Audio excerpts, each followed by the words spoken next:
Neal, welcome to Constituting America's Constitutional Chats. We're so happy to have you here with us today and excited to hear what you have to tell us about the Department of Education. So we're going to turn it over to you for some opening comments and then go to questions. Great. Thanks for having me on. I'm always happy to talk about this topic, and it is something I've worked on for decades, but boy, has it become a big issue once again. Not maybe a total shock, but certainly gratifying to see that we could talk again about why we should or should not have a U.S. Department of Education. What I'm going to do real fast, I think, is I'm just going to first with the history of the Department of Education. I think it's always easiest to understand why something exists when you know the history behind it. I'll talk a little bit about what it does, what the department has done, what will happen if we get rid of it, and then I will end with why it's unconstitutional, to kind of leave that, I hope, as sort of the last thought that people have of what I talk about in these prepared remarks. So a little bit about Department of Education history. The first thing you should know is probably the whole history of American education. And for the vast majority of America's history, of the United States history, there was no U.S. Department of Education. You can go up to 1867 and there was no federal involvement at all. In that year, there was creation of, very briefly, a Department of Education that was primarily tasked with collecting data. And it was quickly, within a year or two, downgraded to basically an office. And it had 4 employees. And the person who was put in charge of it said, boy, this is not what I had in mind. And he left. And so from about 1867 to the 1960s, there was very little federal involvement in education. And the reason is that almost nobody thought the federal government should have any sort of significant role in education. It did some things, but for the most part, people thought this is something for the states and local governments and for families. And I'll talk about the constitutional reasons, as I said at the end of these remarks. So you get to the 1960s, and it's only then that the federal government starts to take on a role in education, in particular K through 12 education. It's part of the war on poverty. So if you know your kind of electoral history, you know that the Democrats had a major victory in 1964. They take the presidency, they take a lot of Congress. And one of the things that President Johnson really wants to do is have this war on poverty. Also known as the Great Society. And it's a whole lot of social programs and social spending through the federal government. And one of the focuses is education. So this is where you get the Elementary and Secondary Education Act, which is most recently called the Every Student Succeeds Act. It's where you get the Higher Education Act. A little bit before it comes the Head Start program. But these are major federal interventions in education, but they're mainly focused on spending. The idea is to have compensatory funding, mainly to help low-income districts or areas to sort of equalize resources. What you see is sort of a growing concern over the next 15 years or so of, well, we're spending this money, are we getting anything for it? And you start to see more ideas of, well, should we have standards and testing that are associated with this money? And you also have a change in teacher associations becoming unions. There's one association called the American Federation of Teachers that has long been an actual union committed to labor operation and labor organization. But you have a bigger organization called the National Education Association, which is now the largest teachers union in the United States. And I think actually, if you set aside the AFL-CIO, the largest union overall. And it goes from being a professional association dominated by principals and superintendents to a true labor union dominated by teachers. And in 1974, it says, we will put our support behind a presidential candidate who says they will create a federal Department of Education, a national cabinet level Department of Education. And then candidate Jimmy Carter, who was the governor of Georgia and not a particularly well-known politician, says he'll do that. So he ends up getting the NEA's support. He gets elected, and he drags his feet for about 15 months or so, not working to create this department. And then the NEA starts to say, hey, you said you'd create a cabinet level Department of Education. What's going on? Why aren't you doing this? So he starts to work to get that done. There's actually bipartisan opposition to it. The president of the American Federation of Teachers, so that other teachers union, Albert Shanker, says this is a bad idea. We don't want the federal government having the power to micromanage education. You have people like Senator Moynihan, Daniel Patrick Moynihan of New York, saying you don't want to have the federal government micromanaging education. And so there's a lot of opposition. It takes a lot of votes, many of which are very close, but ultimately the Department of Education is created. And so from basically 1980 on, in fact, May 4th, so coming up, will be the Department of Education's 45th birthday, we have a Department of Education. But understand, you draw the beginning of the country to 1776, it's not till 1980, so more than 200 years later, that we have this Department of Education. Well, what does it do? Again, mainly its focus is compensatory funding. A lot of that is at the K through 12 level. You've probably heard of something called Title I, which is of the Elementary and Secondary Education Act. It's basically money that goes to school districts based on their level of income. It also, though, many people don't realize that this is basically the biggest thing it does is it is the nation's student lender for college students. It dominates funding, or at least student loans, for higher education. The biggest employment it has is people doing that. So it is actually, people have said, it's really a bank with a policy shop connected. It is really a big lender. It also, though, has an Office of Civil Rights, or for Civil Rights, rather, that does civil rights enforcement to try and keep school districts or states from discriminating in their provision of education. So that's kind of the history. That's kind of what it does. What happens if it goes away? Well, what's being discussed in Washington are two possibilities, but one is really predominant. One possibility is we stop doing all the things the department does, and as I'll say in a minute, most of that is unconstitutional. But the more politically realistic idea is you take the parts and move it elsewhere. So student loans would go to the Department of Treasury or the Small Business Administration. Office for Civil Rights would its job would be subsumed in the other department that does civil rights, the Department of Justice. And then money that goes to states would be block granted. Basically, lots of different programs would be consolidated into one or two sets of dollars that then are distributed to school districts. It could be based on income levels in the district, could be on the percentage of kids who have disabilities, but block granted, not through a whole bunch of different streams of money. And then the last thing is, why is it unconstitutional? It's unconstitutional because the federal government, through the Constitution, is given only specific enumerated powers.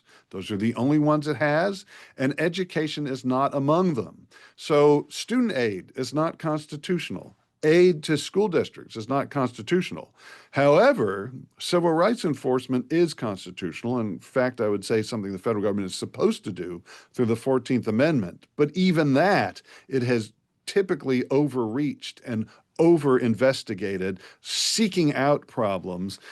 And I think if we were to move all civil rights enforcement in the Department of Justice, which does have, again, a legitimate constitutional role, you'd see a lot less of that overreach. So the reality is, why have states and school districts and hopefully increasingly families dominated education? Because they're the ones that constitutionally are supposed to. The federal government has no authority to do these things.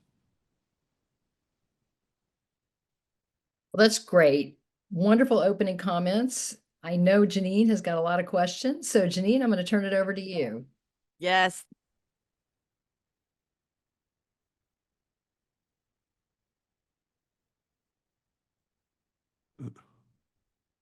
Janine, we can't hear you.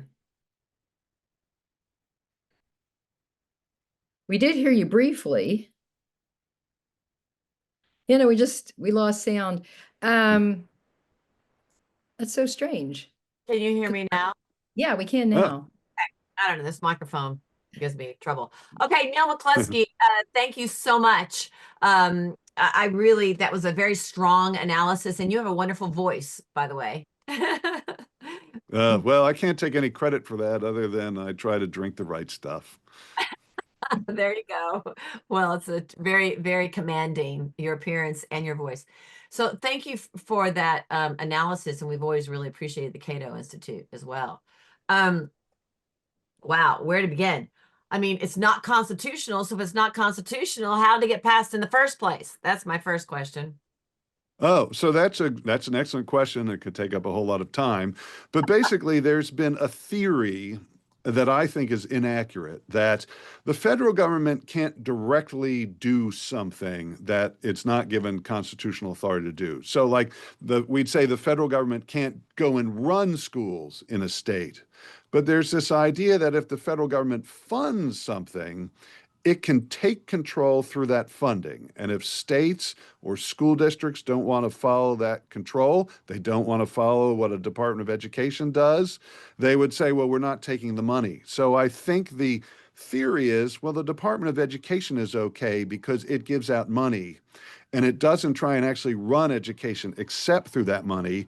And people said, and you could go back to Alexander Hamilton, probably, I would hold him responsible for this, but to say, well, so the federal government is allowed to spend and then control through spending, and it can spend on things that it isn't actually given direct authority to run. So it becomes a question of, if you want our money, you have to do what we tell you. Yes, I don't think that's correct. I think that the spending power and the taxing power exists to give the federal government the revenue it needs to execute its specific enumerated powers and nothing else. But that is unfortunately not how the courts have tended to interpret it. Right, right. I was talking about regarding to, from what I gathered, in regard just specifically to the Department of Education. Once it was passed, it was like, well, we're going to give you money and we're not going to tell you what to do, but you're going to get our money if you don't do what we want you to do. Is that Yes. correct? And there are actually laws that say, for instance, the Department of Education can't try and affect your curriculum, but clearly it does. In around 2010, we had a big dispute about something called the Common Core, where the Department of Education was saying, if you want our money, not only you have to be part of No Child Left Behind, which said you have to have uniform state standards and uniform state tests and hold all schools accountable based on those standards and tests. And then they said a little later, if you want that money, you also have to use something called the Common Core, which were curricular standards. So the federal government has not only disregarded the Constitution, for a while it was even disregarding the laws that created the department. So we have unfortunately in Washington often not felt bound by either the Constitution or the laws that have been passed. I think that's been the problem with big government all along, getting involved in states and in people's lives. It's like, well, if you want our money, then we have the power. And that's duplicitous and that's not constitutional, as I think we're all agreeing. Wow. Well, so that's really interesting. And Common Core was a failure. Can we not, wasn't it really? I mean, because I tell you, I taught for school for a year. I give a lot of speeches in schools. And also I had a daughter who went through, I still do, but she went through all the, the school system. And the more regulated government became by the federal government with all of these things, the less creative a teacher could be, the less time a teacher had to create their own curriculum, the less one-on-one, because it was just this sort of dictate from Big Brother up above. And everybody became rather frantic and focused on these tests. And then the children become bogged down with, oh my God, it's all about testing, and there became this inordinate pressure because they wouldn't get their money if they didn't do it. And I think that we lost a lot of creativity, a lot of one-on-one impassioned teacher-student sort of educational scholastic relationships because of this pressure. Yeah, Common Core was sort of a mixed bag. It was bad in what it intended to do, but the unintended political consequences actually were kind of good. So it was bad in that the intent was to standardize education across the country, which makes no sense because one, nobody is omniscient, and we don't know what is the right way to educate. It's certainly the Common Core people didn't. One of the major debates about Common Core was, Is it teaching math right? Is it teaching English right? So that was one of the problems. And then it sort of ignored the fact that all kids and all families and all communities are different. There is no one way to teach. The silver lining was there was massive opposition to Common Core. Unfortunately, it didn't coalesce until Common Core was already at school districts and getting into schools. And that's when the public became aware that this thing was suddenly taking over their schools, and they really didn't like it. And so unfortunately, it was already the tentacles were partially in the school system, but people got so angry that I've never seen this before. The federal government actually withdrew somewhat from education because not only were parents mad at the Common Core, but the Obama administration tried to connect teacher evaluations to it. And then you had teachers' unions opposed. So you had libertarians, conservatives, teachers' unions, teachers all saying enough is enough. And when we reauthorized the No Child Left Behind Act to the Every Student Succeeds Act, it actually got rid of something called adequate yearly progress, which was how the federal government would punish schools that didn't do well enough. And that was a huge disengagement of the federal government from control. And I never thought I'd see that. And so that federal overreach caused such a backlash, we actually reduced how much the federal government was micromanaging. Interesting, because, you know, obviously that's why federalism is so important in local government, community government, and PTAs and parent teacher associations and things of that nature. Because I mean, what someone's going to want in Texas is going to be very different than what they want in Utah or Maine or California. You know, that's we're such a big country. That's why we need the federalism. And every teacher knows, and that our school district knows what is best and how you're going to reach their kids. It's really interesting. Well, my last question for you is, before I pass to my comrades here. Is why the failure in our teaching, where math and English is so low statistically, and that these kids are they can't read or write in third grade, but they're passed on to the next grade, the next grade, the next grade. Where's the failure in this? Yeah, so there are a lot of factors involved, and I don't want to pretend like there's just one. A lot of what happens in education and leads to our outcomes is actually outside of the education system. So some of the results we get are cultural. Americans tend to be much more focused on creativity and outside the box thinking than things that are easily tested. So you see international exams, you say, well, why are we so much lower than other countries? Fortunately, we don't focus on simple things like testing or what is testable as much as other places. So there's some of that. The other problem, though, is we have an education system that is top down. Instead of funding students the way Milton Friedman talked about, where the public may be or the government may fund education, but they don't also fund free public schools. They fund students, and then they choose schools, and the schools are autonomous and they compete. Instead of having that bottom-up dynamism, we have this top-down system where basically government says everybody will get X. It was better when it was a bunch of school districts that were the top-down deliverers because at least they could reflect unique communities. It gets worse when you have the state dictate to those school districts because you can't as easily then tailor what the district does to the unique communities. And the worst thing is when the federal government gets involved. And for, basically from 2002 to about 2015, the federal government was driving everything. It created the basic structure of the education system where it was all based on standardized tests and sort of incentivizing actually gaming those tests where you learn testing strategies and things like that. And you'd spend months just focused on test prep and kind of like cramming. Yeah, you might do well on that test, but you haven't actually learned it. You've just prepared for that moment and then you kind of brain dump it. And I think that we've had that kind of system for too long. And what we've seen is the research on school choice. So that bottom up leads to much more lasting academic benefits, reflected not just in tests, but in also longer term things like educational attainment, college graduation, and things like that. That's well said. And I think that my daughter was in Montessori school up until about second grade, where you actually put your fingers in the sand and you learn to draw on this everything. If you're learning math, you're actually tactile, you're touching it, you're understanding how the division works, and in that way it was really embedded in the brain, and they weren't worried about any test scores. You know what I mean? Hmm. And so it's I think we've lost that kind of fundamental joy of learning instead of Hmm. pressure of learning, as well as creative ways to learn. But I'm going to pass now because my time is up. But thank you very much, Mr. McCluskey. And Jewel, you're on. Thank you.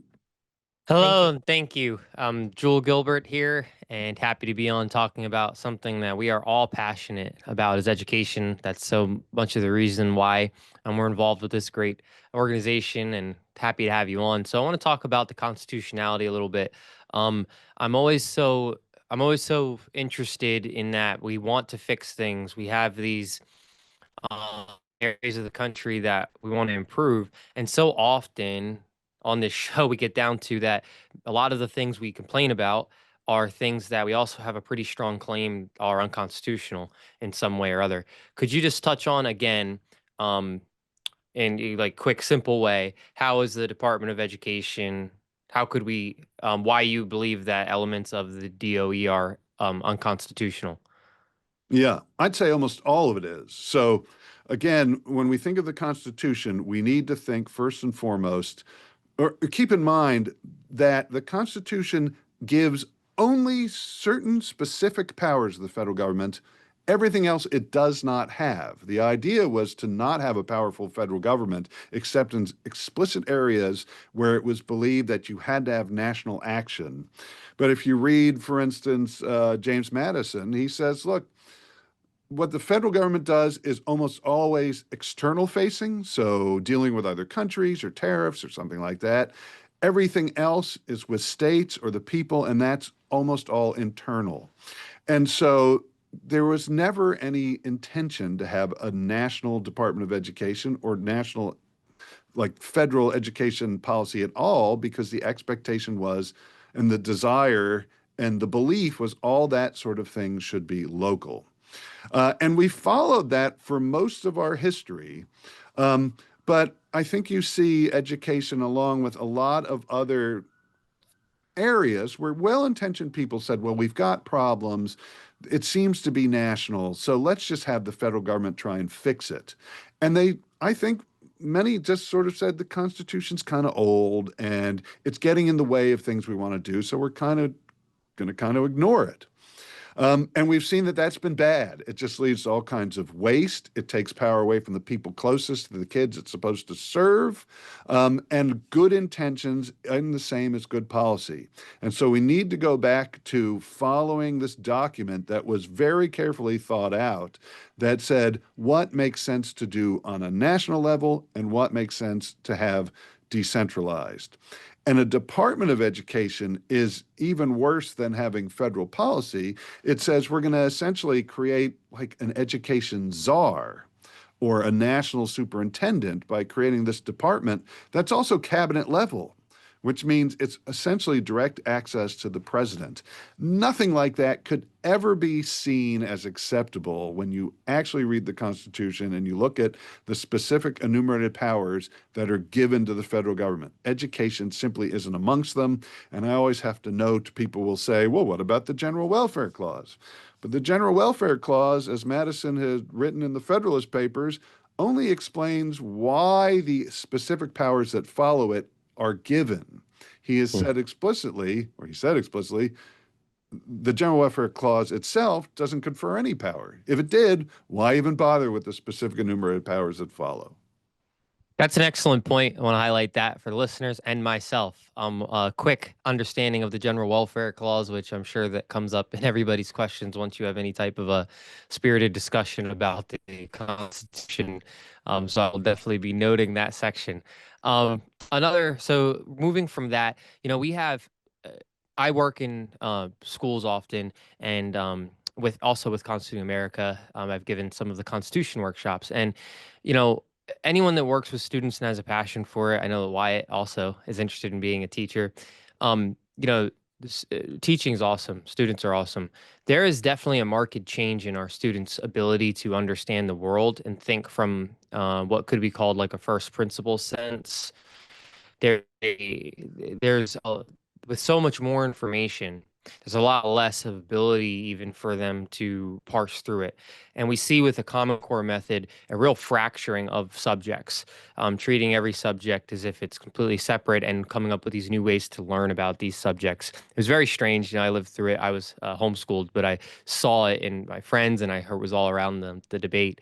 So my question is that for the Department of Education, they directly implemented the way that we are teaching our students across the board. Mostly, like I know that school boards have a lot of power, but these directives come down from the Department of Education attached to funding, and then that funding is like a bully stick to the schools. Or how do they? Is it because of the Department of Education that we have our modern philosophy of schooling, and do they coerce that? Yeah, I definitely wouldn't say it's because of the federal government that we have our modern philosophy of schooling, because that is built up over many decades and centuries. So, and a lot of the thought about, what's the right pedagogy and what's the right way to organize schools, some called progressive, some called conservative, a lot of that predates the federal government. It's only again really starting in the 1960s that the federal government starts to spend a lot of money in K through 12 education.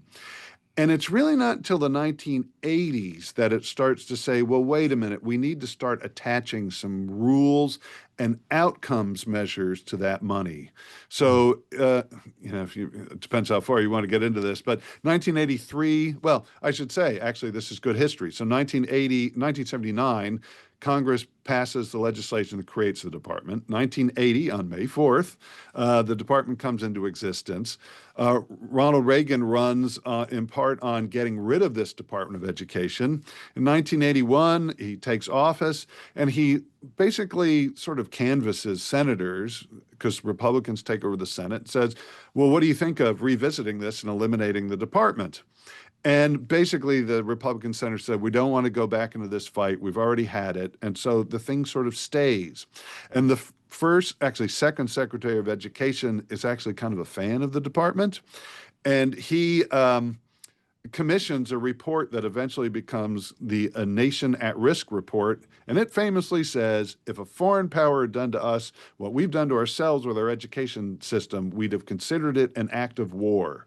And it gets everybody in America really worried.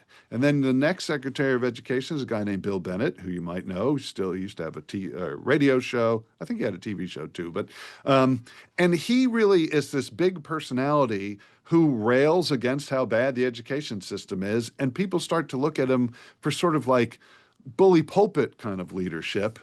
And then you have a reauthorization of the Elementary and Secondary Education Act that starts to say, well, if you're getting our money, you have to start having tests that show kids are learning. And that builds up to finally in 2002, the No Child Left Behind Act. And it is then that the federal government says, okay, we're kind of going to take control of how this works. You have to have uniform state standards, uniform state tests. You have to test all students, and you have to have every student and subsets of students making what's called adequate yearly progress to full proficiency, everybody proficient in math and reading by 2014.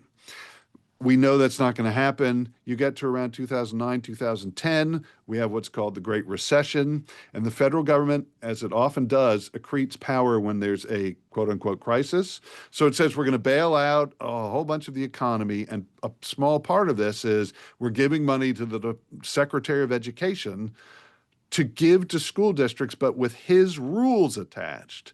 And he's the one who says, this is Arne Duncan as the secretary, if you want to compete for this money and win, you have to adopt a set of curricular standards common to a majority of states and tests common to a majority of states.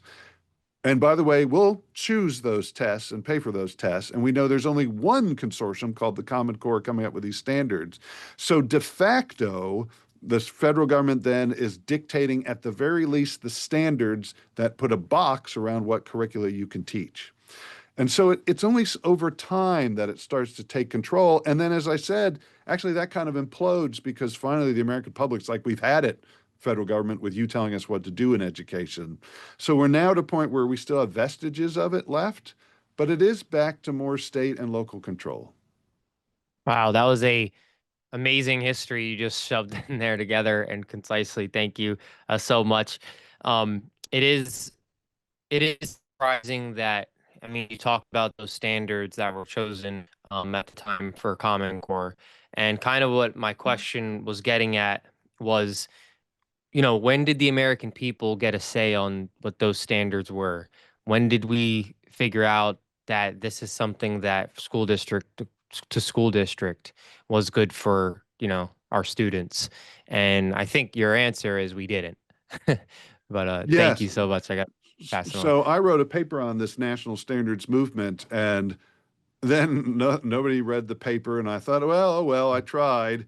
And I knew Common Core had been part of the Race to the Top program, which was this federal program.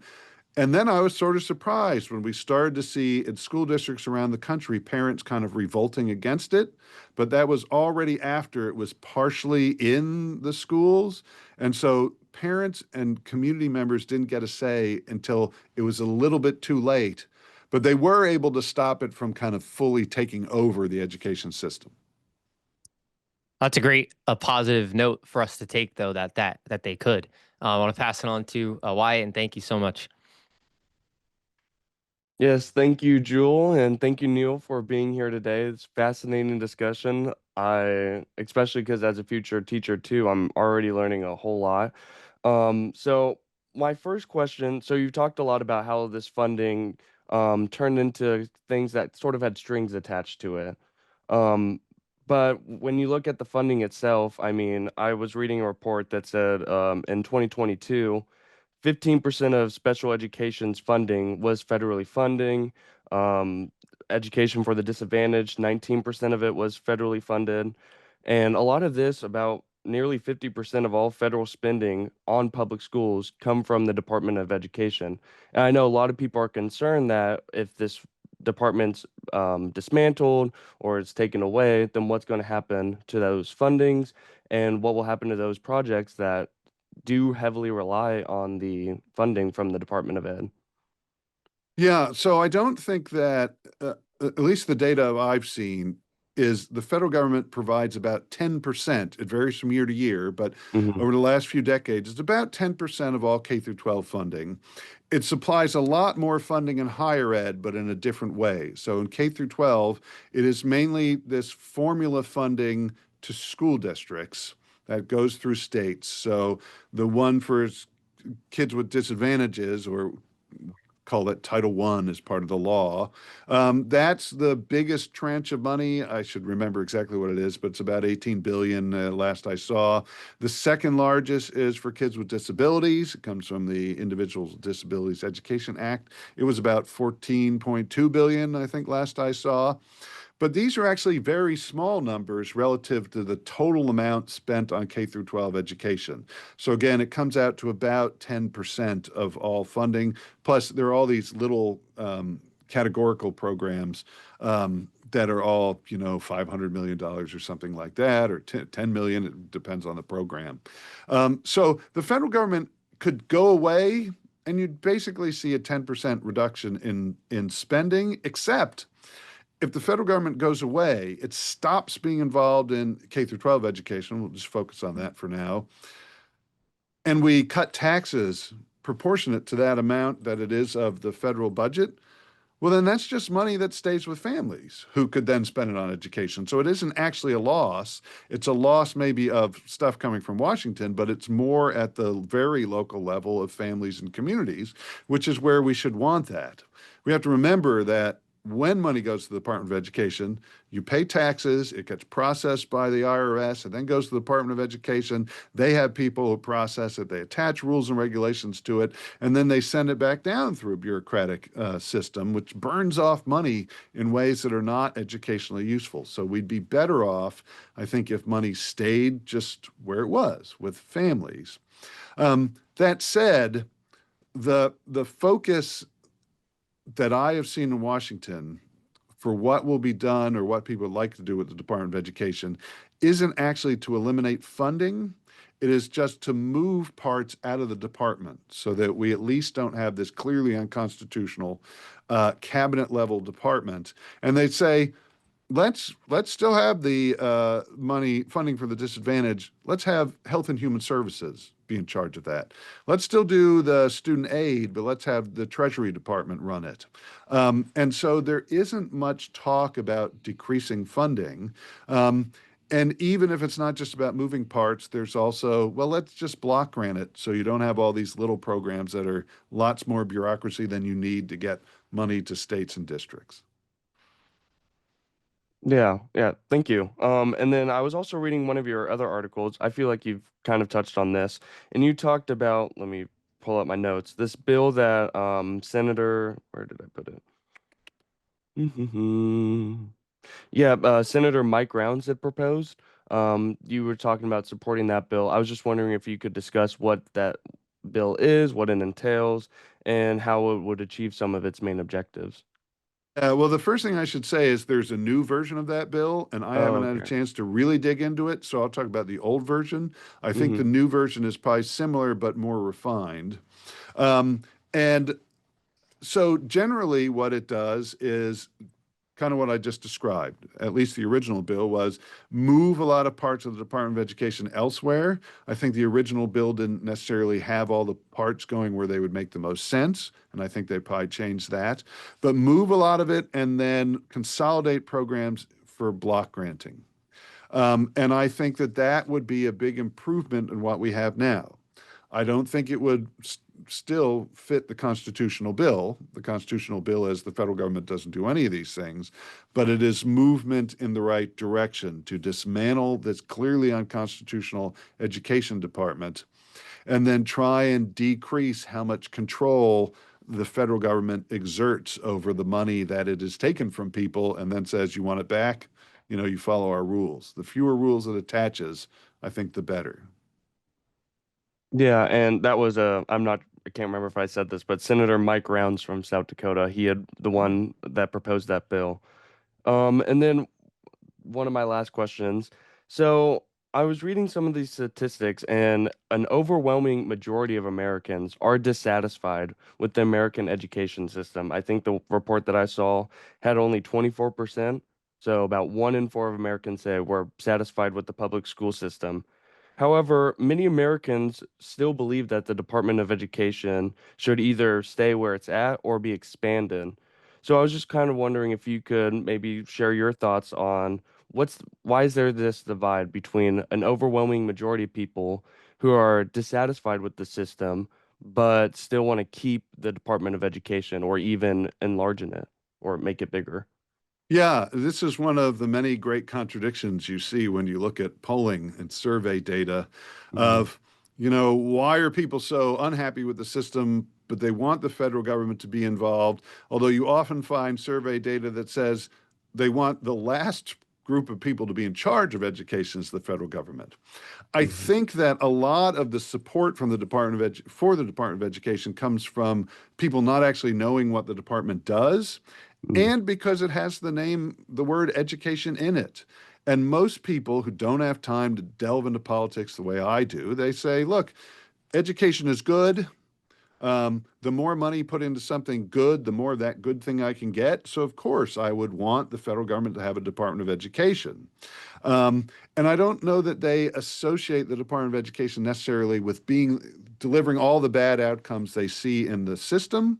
Although many people also think, because they hear it a lot, that, well, the reason we don't do well is we don't spend enough money on education, even though we've more than doubled in real terms what we spend per pupil over the last few decades. So it's been almost unremitting increases in spending, but people look at it that way. And then there's going beyond sort of the constitutional stuff, there's an interesting split. So you've probably heard people say, well, you know, we hate Congress, but I really like my congressman. You know, you don't like the way this system works because the system is hard, but you like the person you know. And there's a lot of that in education. So most people say, I really don't like the way the education system works, but I really kind of like my school district. And I think there's some of that involved too, where they say, well, the system sounds bad, but I kind of like what my schools are doing. And if I had more money coming from the federal government or anywhere else, the schools I like could do more stuff that I like. The ones we should really be worried about are, you know, the 25% or so or 30% of people say, ugh, my local school is terrible or my school district is terrible and I need something else. That's a school choice issue, I think, which is also very important. At the state level, you should have funding follow students to any school they want, not you just directly fund public schools. And then I think you'd see a lot more people empowered to get what they think is best. But when you see people say they don't like the system, it doesn't actually mean they are dissatisfied with the education they're getting. And it doesn't mean they don't want the Department of Education to give them more money. Yeah, wow. Thank you. That's very, very informative. And I will pass it on back to Kathy. So thank you so much, Neal. Thanks.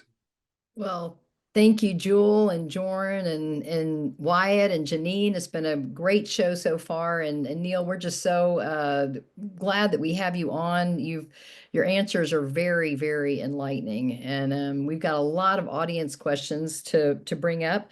But first, we want to take a moment and recognize our teachers and students who are watching today. We want to thank Michelle Weissman, who's on with students. We want to thank D'Angela Hines, who's on with students. And we want to thank student Kenyon Wanas, who is listening in California. So thank you to all the teachers and students. If you're a teacher or student in our audience and I didn't give you a shout out, just drop your name in the Q&A and we'll be sure and do that before the end of the show. We also want to thank our listeners on Las Vegas's KKVV 1060 AM. KKVV airs Constituting America's Constitutional Chats on Mondays at 6 p.m. Pacific. So thank you to those listening in Las Vegas. We're going to start with Rick Mayberry's question. Rick says, thank you. This is terrific. I think most would agree that a solid education is a foundation for a healthy, sustained, and growing democracy. Constituting America is an example of a critical asset to our nation. So thank you, Rick, for that. But Rick goes on to ask, that being said, what would be the federal government's legal path to correct a broken or bad situation in education? For example, if a state consistently graduates students who can't read at an acceptable level, has a high school dropout rate, or lacks the fundamentals of a successful life, or if the situation is more rampant across many states, is there anything the federal government can legitimately do? It would depend on the circumstances, but for the most part, I would say there isn't anything the federal government can do other than if it is a clear violation of civil rights. So if you find, as we found in the 50s and 60s, that school districts or states were intentionally segregating students based on race or intentionally providing lesser education based on all sorts of group memberships, then the federal government does have a responsibility to step in and say, state, this is illegal, and then take action against the state to change it.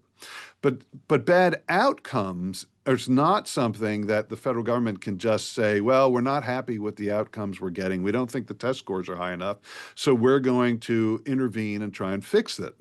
The Constitution just doesn't give it a power that says, well, in the event a state doesn't get good test scores, the federal government shall take over the education system of the state. There's nothing like that in there. And I think it's a practical matter. We can look at federal intervention since the 1960s and say, well, okay, the federal government actually runs something called the National Assessment of Educational Progress, which is a national exam, which is probably also unconstitutional, but one of the less offensive things the federal government does. But what it has shown for its entire existence is we get maybe, if we're lucky, 40% or so of kids to proficiency in reading and math. The scores tend to go up and down, but I can't think of a time it was higher than that. Maybe it hit 50% at some point, and that's it. And that's been with massive federal intervention. And if you look at sort of the trend has been stagnant for the most part, especially for high school seniors, basically 17-year-olds or 12th graders, depending on the exam. Despite huge increases in spending, despite huge increases in sort of quality of life, so GDP has gone up per person, per capita, significantly in this time, and yet we have these stagnant scores. So I don't see that the federal government has demonstrated an ability to improve things, even if it had the constitutional authority to try to do that, which I don't think it has. It sounds like the best recourse is for we the people to step up and elect new local school board leaders and state leaders if they're unhappy with the progress the state is making. And I would just say, because I have to, school choice. Every state, I think, should have programs where the money follows the kids. And then you have real bottom-up power for families to say, I'm not happy with what I'm getting, I'm going somewhere else. And you need to couple that with autonomy for educators to run schools as they see fit. And then you let the two sides come together and then they pull in the same direction. And that tends to get better outcomes. Definitely. Julianne Smith asks, have there been any SCOTUS decisions or lower court decisions that would defend or support dismantling the Department of Education, or are there cases that would support maintaining it? Yeah, so I always forget the whole name of this case, but it was Nebraska v. Dole, I believe. And it basically said that the federal government can attach rules and regulations and do things that it spends money on as long as it doesn't try to directly control basically entities it doesn't have constitutional authority to control. It can control them through money. So the federal government can't just go to a school district and say, well, your curriculum is bad, so we're gonna change it, or we don't like your discipline policies. But if they take federal money and all school districts get federal money, then the federal government can take control. And that case, I don't believe has been revisited. That, I think, is what would have to be broken, is the Supreme Court saying, no, the federal government can't attach a bunch of rules to the money it spends. And even better would be a ruling that said the federal government can't spend on things that it doesn't already have constitutional authority to be involved in. Thank you. And Hope Mucklow has an interesting question. She asks, is there a correlation between the rising costs of higher education and the creation of the Department of Education? I wouldn't necessarily say there's a correlation with the creation of the department. I say there is a correlation between the creation of student aid programs and then these and the increase in the cost of college. I have somewhere in the many things I've written on the Cato website, there's a chart I made one time that basically shows the increase in student aid and costs with lines for the years when the federal government did various things. The federal government started to get involved in student aid, actually, I think it was the 40s and 50s, with sort of institution-based lending. It grows lending, it grows Pell Grants and lots of other things over time. The 60s, of course, is a big point for this. And so it had been involved in basically funding students in higher ed for a long time, even before, or at least decades before, the Department of Education. So I don't think the department itself, that its existence is what drives this correlation between spending and aid. I think it is aid that preceded the department, and then certainly we've added a bunch to it.